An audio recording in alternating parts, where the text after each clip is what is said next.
शुक्लां ब्रह्मविचारसारपरमामाद्यां जगद्व्यापिनीं वीणापुस्तकधारिणीमभयदां जाड्यान्धकारापहां हस्ते स्फाटिकमालिकां विदधतीं पद्मासने संस्थितां वन्दे तां परमेश्वरीं भगवतीं बुद्धिप्रदां शारदां। श्री महागणाधिपतये नमः। श्री महासरस्वत्यै नमः। శ్రీ గురుభ్యో నమః. 2024వ సంవత్సరం అక్టోబర్ మాసంలో మేషాది ద్వాదశ రాశుల వారికి గ్రహస్థితి మూలకంగా ఎలాంటి ఫలితాలు ఉంటాయి, గోచార ఫలితాలు ఎలా ఉన్నాయో తెలుసుకుందాం. 2024వ సంవత్సరము అక్టోబర్ నెలలో వృశ్చిక రాశిలో జన్మించినటువంటి వారికి గోచార ఫలితాలు ఎలా ఉంటాయో తెలుసుకుందాం. ముందుగా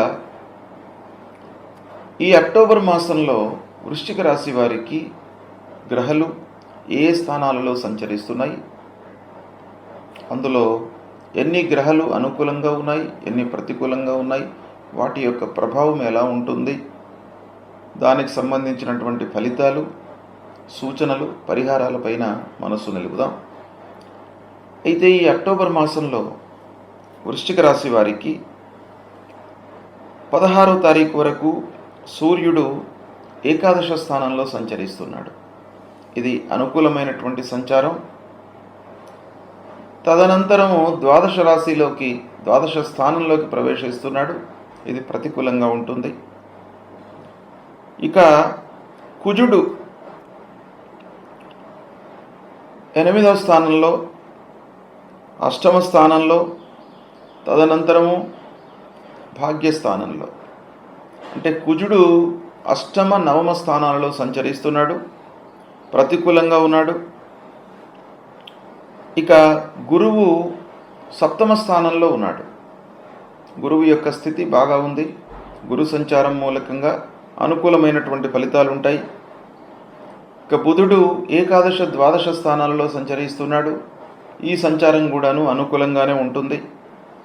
శనైశ్వరుడు మట్టుకు అర్ధాష్టమ స్థానంలో, అంటే 4వ స్థానంలో సంచరిస్తున్నాడు, ప్రతికూలంగా ఉన్నాడు.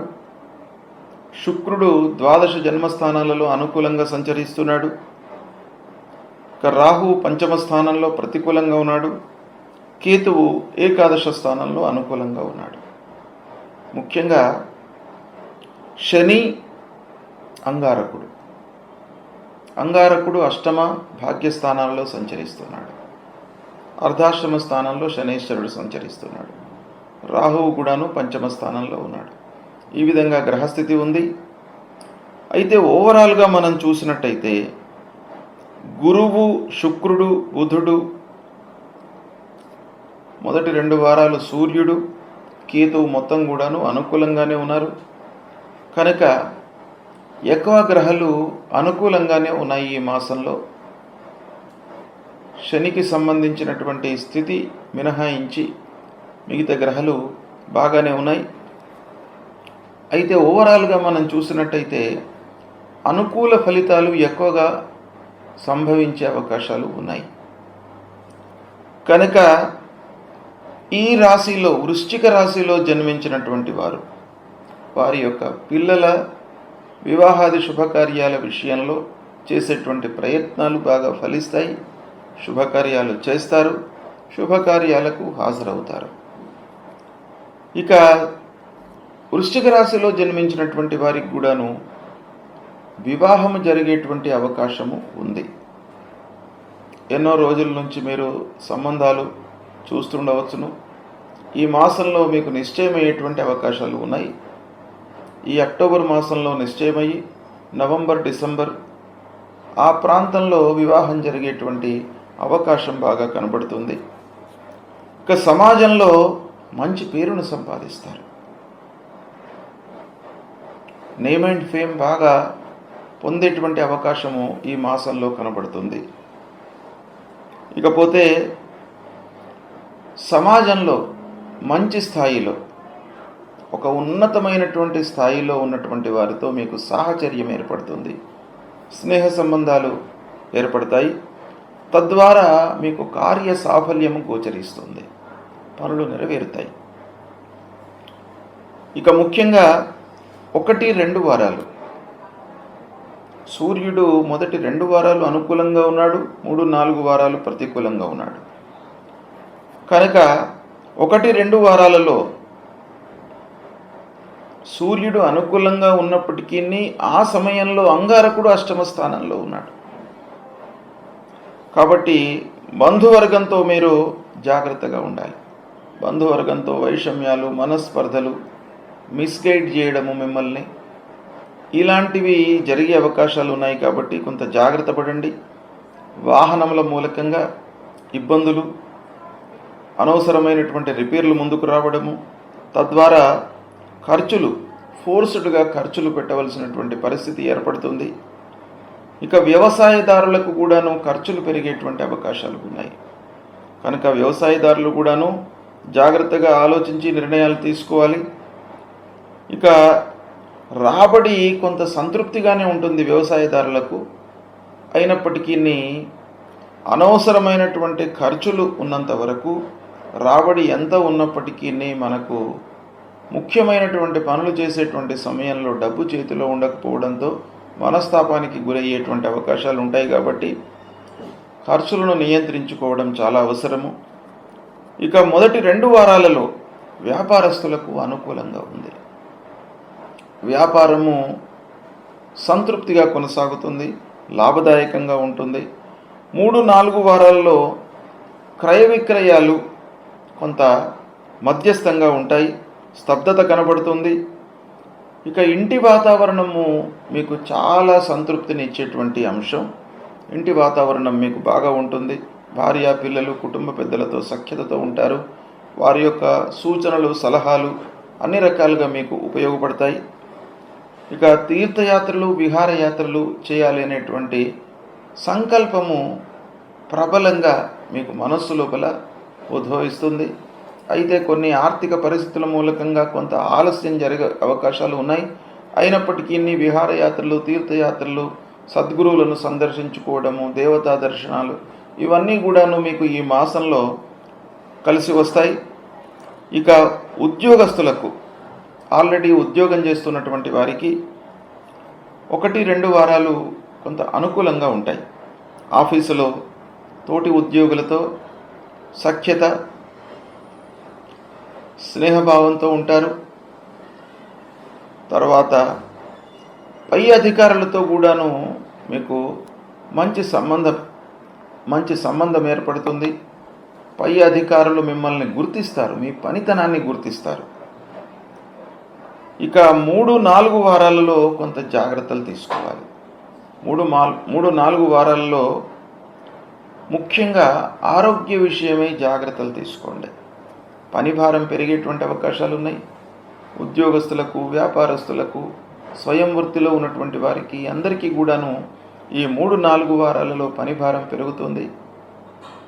కనుక ఆ పనిలో నిమగ్నమయ్యి ఉండడం మూలకంగా మీరు ఆరోగ్యాన్ని నిర్లక్ష్యం చేసేటువంటి అవకాశం కనబడుతుంది. కనుక కొంత ఆరోగ్య విషయమై జాగ్రత్తలు తీసుకోండి.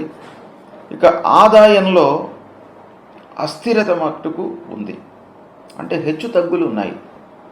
మొత్తం మాసమంతా కూడాను ఒకే రకంగా ఉండకుండా కొన్ని రోజులు అనుకున్నటువంటి సమయం లోపల మీకు డబ్బు అందడము, కొన్నిసార్లు డబ్బు చేతిలో ఉండకపోవడము, వృధా ఖర్చులు కావడము, ఆదాయం రావాల్సినటువంటిది రాకపోవడము, ఇలాంటి హెచ్చు తగ్గులు, అస్థిరత ఆదాయం విషయంలో, ఆర్థిక స్థితి విషయంలో కనబడుతుంది. కనుక దాన్ని కొంత రెక్టిఫై చేసుకోండి. రెక్టిఫై అంటే మీరు చేయవలసింది ఏంటి?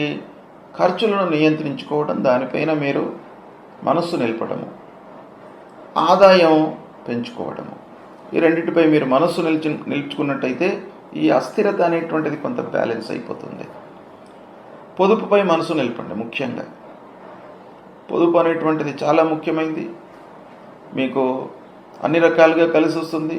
కష్టకాలంలో మిమ్మల్ని ఆదుకునేటువంటిది మీరు చేసినటువంటి పొదుపు, మీరు చేసినటువంటి పనులే గనక పనులు చేయడం పైన మనస్సు నిలపండి, పొదుపుపై మనస్సు నిలపండి. విద్యార్థులు చదువుపై మనస్సు నిలపాలి.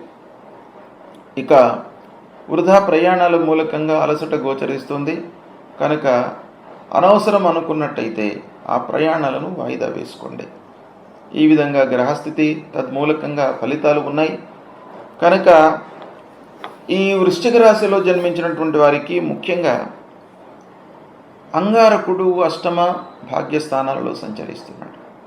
అంటే అంగారకుడి యొక్క స్థితి చాలా ప్రతికూలంగా ఉంది కనుక అనవసరమైనటువంటి విద్వేషాలు, మనస్పర్ధలు, కలహాలు సంభవించే అవకాశాలు ఉన్నాయి కనుక దగ్గర వారితో, స్నేహితులతో, బంధువులతో, జ్ఞాతులతో వీళ్ళందరితో కూడాను మీరు జాగ్రత్తగా ఉండాలి. అనవసరమైనటువంటి విషయాలలో తలదూర్చకూడదు. అయితే ఈ అంగారకుడి యొక్క ఈ ఫలితము దుష్ప్రభావం నుండి మీరు విముక్తులు కావడానికి అంగారక దేవాలయం అంటే నవగ్రహ దేవాలయంలో అంగారకుడు దక్షిణ దిశలో ఉంటాడు. అంగారకుడిని మీరు పూజించండి. నవగ్రహ దేవాలయానికి వెళ్ళండి. సుబ్రహ్మణ్య స్వామిని కొలవండి.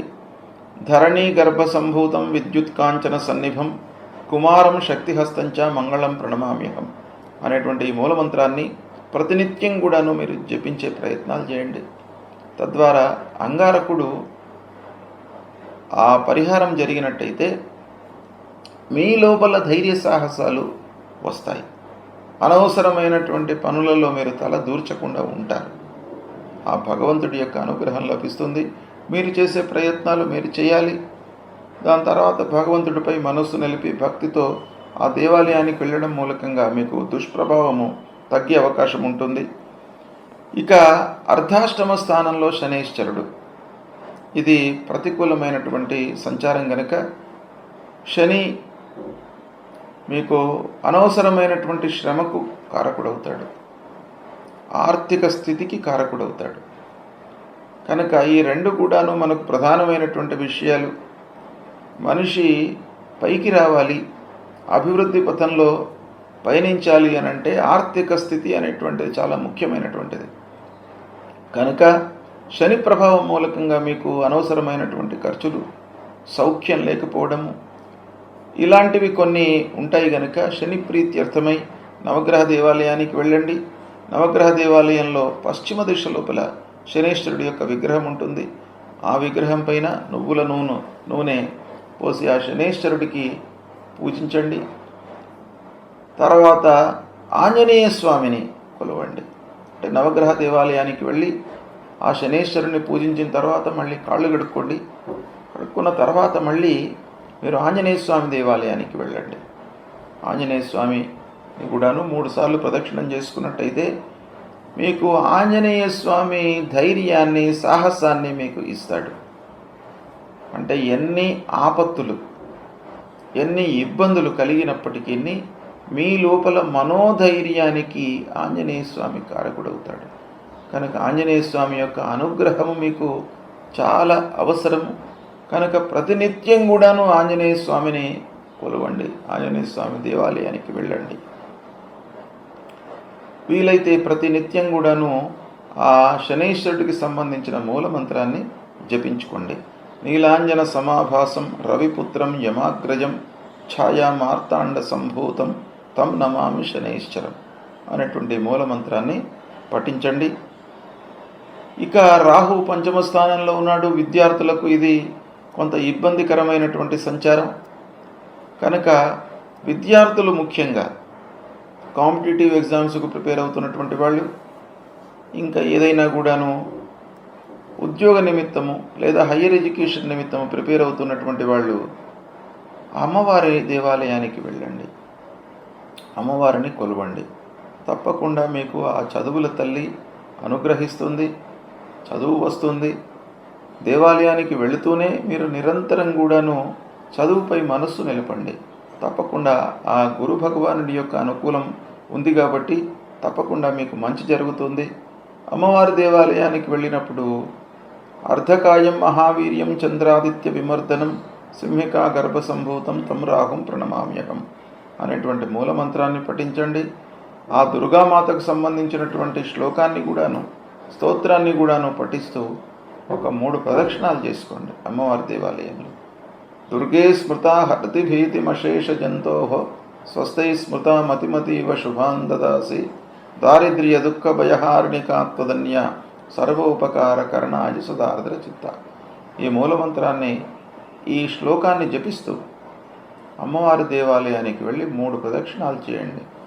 ఏకాగ్రతతో మీరు 3 ప్రదక్షిణాలు చేసి అమ్మవారికి నమస్కారం చేసుకోండి. తప్పకుండా మీకు అనుగ్రహం లభిస్తుంది. విద్యార్థులకు, ఉద్యోగస్తులకు, వ్యాపారస్తులకు అందరికి కూడాను అనుకూలతనే కలుగుతుంది. ఇది పాటించండి. శుభం.